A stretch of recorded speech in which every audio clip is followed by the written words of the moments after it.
Welcome to the Episcopal Church of the Ascension's Wellness Center series. Tonight's topic is going to be baking for wellness. Can baking cure our ills? Probably not so much. It's not the most obvious thing you would think of as a cure for our current situation. Could it possibly have subtle effects on our mental and physical well-being? Absolutely. Baking can help to stimulate our brains, elevate our mood, and conjure up those enjoyable memories and feelings from our past. Baking doesn't need to be terribly complex or intimidating. There are lots of simple recipes which will guarantee success, even for the... Baking is therapy. According to some psychologists, baking can be a great form of therapy to help ease the tension of everyday and even pandemic life in 6 different ways. The first one is a step-by-step process makes us more mindful. We concentrate on the here and now and we become more able to focus and engage the task at hand without outside distractions. This process draws upon our creativity, coordination, and reasoning powers to help us achieve a successful result. Secondly, repetition in and of itself is calming. Baking can involve lots of different repetitive acts, including mixing, kneading, and measuring ingredients, which all tend to have a calming effect on us. Thirdly, we experience a barrage of sensory stimulation while we're baking, and this can be very uplifting for us. Baking can stimulate our senses of touch, smell, sight, and taste, sometimes simultaneously, which can be emotionally uplifting and can conjure up nostalgic memories from our past. Fourthly, baking can offer an escape from everyday stressors. The physical activity combined with the sensory stimulation can help to ground us, which can relieve our feelings of anxiety and that feeling of being overwhelmed. Fifthly, when we bake, we are totally in control of the situation, which also helps to relieve anxiety. Baking gives us a great sense of control because we control everything from start to finish. And this accomplishment can ward off negative feelings of depression and that sense of being out of control, which a lot of us are feeling today in these pandemic days. Finally, the end result gives us strong feelings of accomplishment and success. These feelings can be amplified when we're able to share our delicious accomplishments with family and friends. We're going to make this evening a recipe called Ballymaloe Irish Brown Bread. Those of you who had Irish brown bread, it's very typical when you go to Ireland or anywhere in the UK really. Most Irish brown bread is made, it's what we call a quick bread. It's made with chemical leaveners. This one is a little bit unusual in that it's a yeast bread, which gives it a whole nother depth of flavor and makes it very tasty. Yeast breads are normally a lot of work. There's kneading and timing and rising and falling and all that to do. This is a very simple recipe which anybody can do, and that's why I chose it. This recipe was adapted from David Leibowitz's recipe for Ballymaloe Irish Brown Bread. David Leibowitz is a very world-renowned baking guru, I would have to call him. He's written a number of books and he really gets into his baking and pulls things apart to the most base elements and puts them back together again. And I found this recipe and I've been making it for quite a while now and I really love it. So I'm going to share it with you this evening.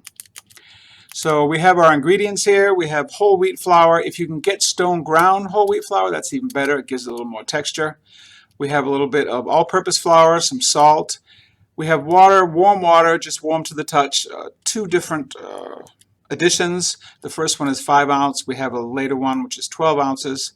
We need a tablespoon of molasses and 2½ teaspoons of active dry yeast or instant yeast. All these ingredients are pretty readily available, so this should be easy for all of us to come up with.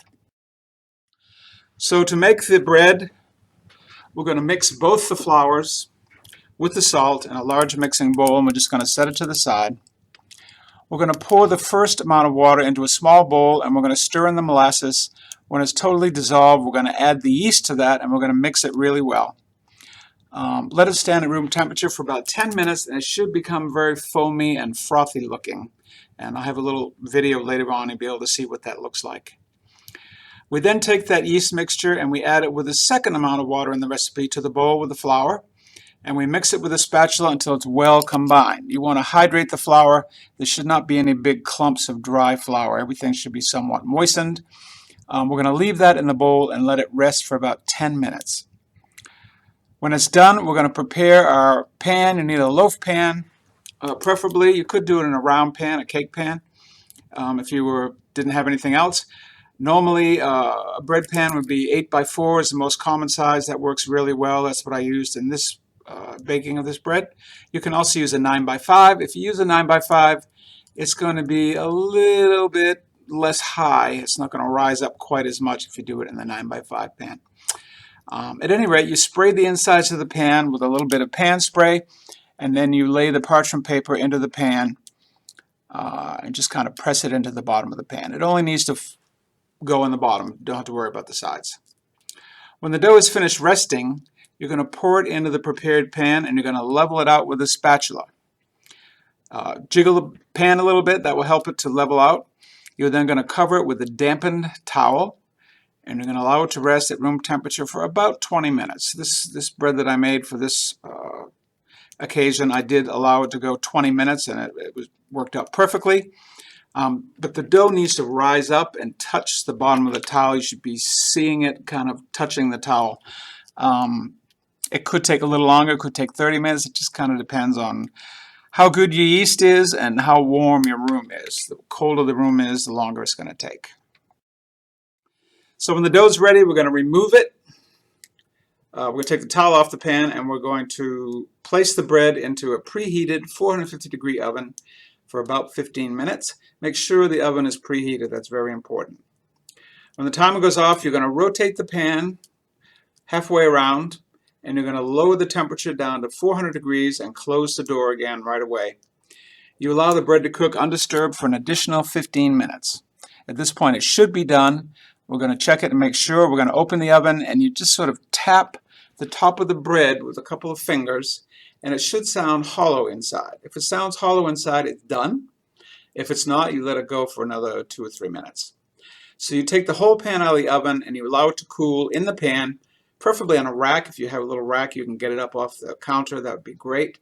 For about 10 minutes, you tilt the pan to the side and the bread should fall right out. You peel the paper off and you allow it to cool an additional 20 minutes or so. Once again, on the rack if you can. That will help to allow the excess moisture to escape. At that point, it will be ready to slice. You can let it cool some more if you like and eat it later. It actually develops more flavor as it sits there.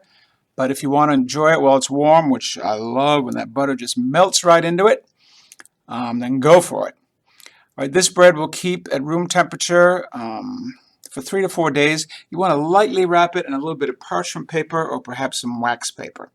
Don't put it in the refrigerator and don't cover it tightly with plastic or something like that because it will just sweat and it will get all soggy on the inside, which is not what we'll.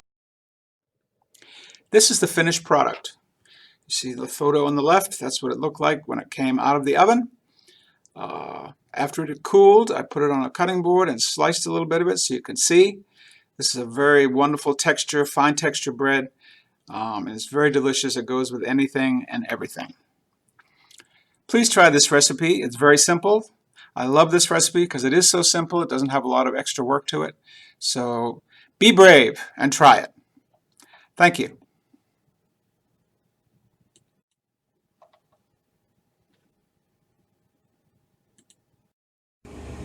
So first things first, we're going to prepare our pan. We're going to spray it with some pan spray generously.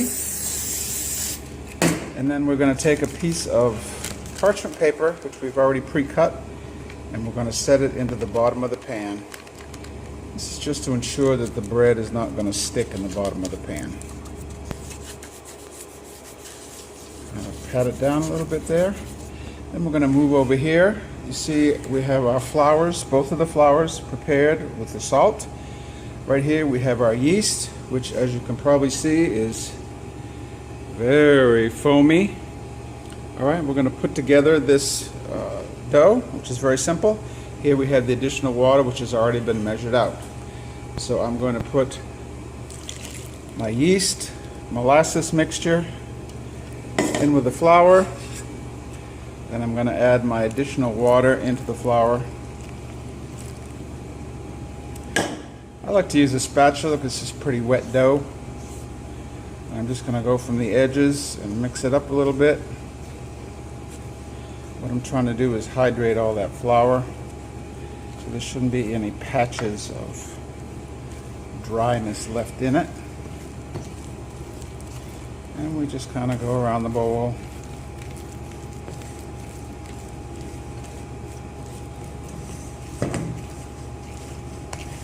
Until everything is incorporated. It's hard to do with one hand, but we will make it work.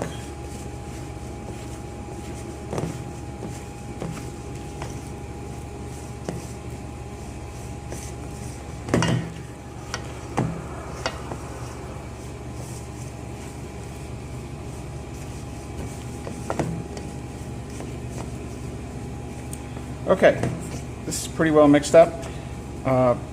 We are now going to let this just rest like this for about 10 minutes. All right, and then we're going to come back to it and put it into the pan. Okay, so the dough rested for 10 minutes in the bowl. I have now scraped it into the prepared pan. I couldn't exactly do it on camera because I only had one hand. So you're just going to take and just even this out a little bit. See, the dough is quite wet.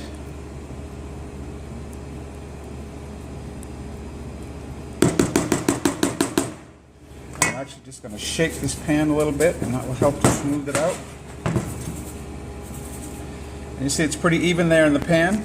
I'm now going to take a damp towel, and I'm just going to set this damp towel over the pan like so.